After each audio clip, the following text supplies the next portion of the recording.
Mm-hmm. Right.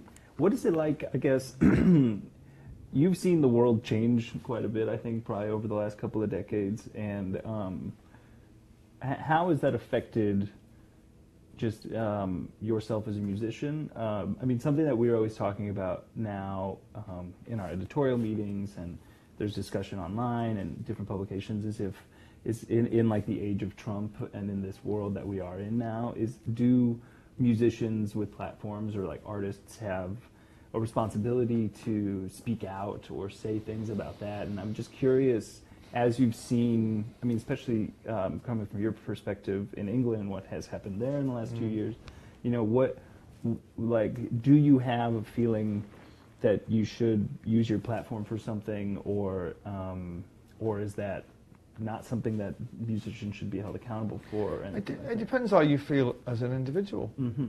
Me personally, I'll say this, but if you're a guy, you're strapping on a guitar these days, you're almost obliged to write about the news. Yeah.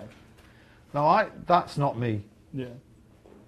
That is not me. I think what I'm doing is almost revolutionary in this day and age, which is trying to squeeze as much joy out of a song as possible. Mm-hmm.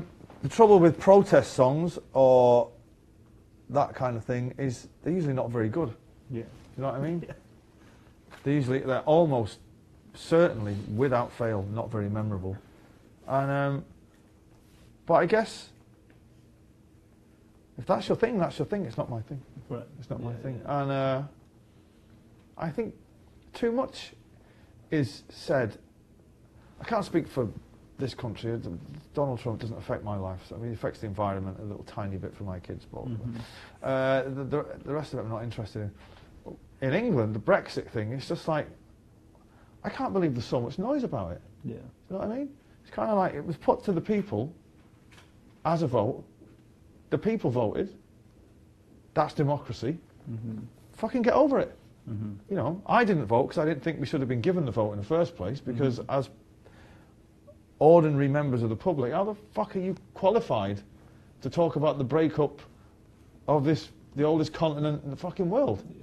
Yeah. So, and then the people trying to get the vote overturned, they used to call that fascism. Right? Yeah. But they don't call it fascism anymore. Mm-hmm. You know what I mean? Because they're fucking right on. Mm-hmm. Now, personally, I don't think we should have left Mm-hmm. the union, because I feel right at the time of it happening, we turned our back on the French. We were going through some like dark terrorist shit. But it's happened now. It was a legal vote. Fucking get on, get it done. Let's move on. Yeah. That's my view on it all. Yeah. No, that makes sense. Do you feel like, I mean, something that we're